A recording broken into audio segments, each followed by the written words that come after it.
Assalamualaikum dan salam sejahtera. Saya Muhammad Zal Hafizan bin Muhammad Zai memegang nombor matriks iaitu BA 20111048 dan juga saya punya kawan iaitu Guang Ping dengan nombor matriks iaitu BA 20110653. Pada hari ini saya akan membentangkan tentang pantun budi dalam Permata Sastra Melayu dan untuk subjek penulisan puisi iaitu CA 22502. Okey, dalam pantun budi dalam Permata Sastra Melayu, ia mempunyai 3 rangkap, iaitu yang pertama, saya akan bacakan dalam rangkap pertama iaitu pisang emas di bawah belayar, masuk sebiji di atas peti.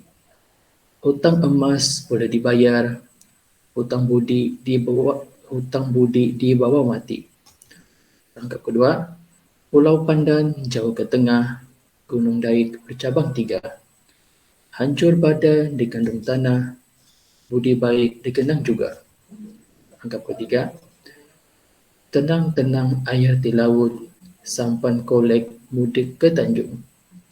Hati terkenang, mulut menyebut, budi baik rasa nak junjung. Daripada pantun budi dalam Permata Sastra Melayu ini, ia mempunyai 3 tema, iaitu tema yang pertama, ia menghargai kepada seseorang. Dalam kehidupan seharian kita ini, kita haruslah hargai seseorang itu walaupun kita sendiri tidak kenali orang itu. Kerana apabila kita menghargai orang itu, kita akan dibalas dengan hargai orang lain terhadap kita sendiri. Walaupun ia tidak dapat dilihat, kita akan merasai diri kita akan dihargai kepada orang itu. Yang kedua, selalu berbuat baik kebaikan kepada orang lain. Dalam kehidupan seharian kita haruslah berbuat kebaikan kepada orang antara satu sama lain. Kerana kita diajar untuk sentiasa berbuat baik dan tidak berbuat benda yang tidak baik. Kerana ia haruslah berpandangan jauh dan sentiasa ingat pada orang itu agar tidak melukai hati orang itu. Yang ketiga, sentiasa mengingati budi seseorang. Kita haruslah mengingati budi orang itu walaupun kita tidak kenal, akan tetapi dengan budi yang diberikan kepada kita, kita akan ingat kepada orang itu sampai bila-bila. Okay, seterusnya, maksud setiap rangkap.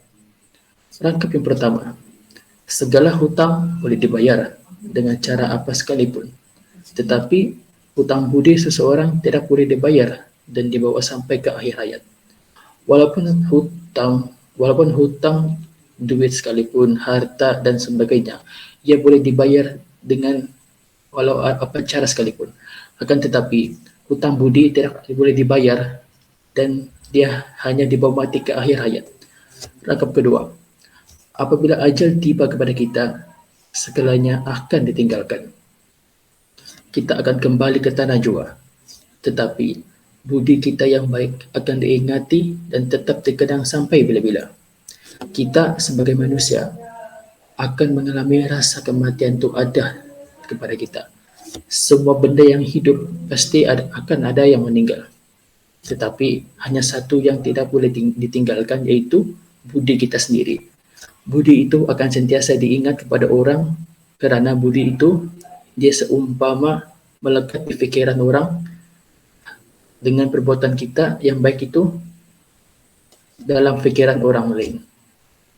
Rangkap yang ketiga, walaupun kita sudah tidak ada di dunia ini, orang-orang di sekeliling akan sentiasa menyebut nama kita sendiri.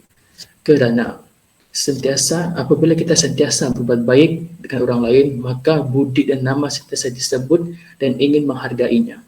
Sama seperti dalam rangkap kedua dan pertama. Budi itu adalah salah satu komponen yang baik dalam kehidupan kita dan perlu dititik beratkan kerana budi itu akan sentiasa diingati dan nama kita sendiri juga akan disebut-sebut oleh orang lain. Dan seterusnya, kawan saya iaitu Guang Ping akan membahaskan tentang nilai dan pengajaran dalam pantun budi pemata sastra Melayu ini. Okey, terima kasih kepada Zulhafizan. Saya Ogwang Ping akan meneruskan dengan nilai dan pengajaran. Dalam nilai dan pengajaran bagi pantun budi ini mempunyai 3, iaitu nilai penghargaan, nilai kejujuran dan nilai kesederhanaan. Bagi nilai pertama adalah nilai penghargaan. Dan pengajaran baginya adalah kita haruslah menghargai dan mengenang jasa seseorang tidak kira dia sesiapa. Hal ini kerana keikhlasannya yang dibuat oleh dia akan perlu dikenang dan diingati sampai bila-bila masa. Bagi nilai kedua adalah nilai kesederhanaan. Bagi pengajaran ini adalah kita perlu bersikap sederhana dalam kehidupan. Hal ini kerana kita tidak akan mudah lupa apabila diuji dengan kemewahan dunia pada zaman sekarang ataupun zaman-zaman dahulu. Bagi nilai ketiga adalah nilai kejujuran. Pengajaran bagi nilai kejujuran ini adalah kita mestilah bersifat jujur dalam melakukan sesuatu. Hal ini demikian kerana sifat kejujuran ini dapat menjadi tumpang ataupun tunjukkan utama apabila kita membuat apa-apa untuk menghadapi jalan kehidupan seharian. Dan ini adalah sekian daripada kita. Okay, daripada saya, melalui pantun budi dalam pemata sastra Melayu ini yang merupakan puisi tradisional yang sangat dikenali dan sangat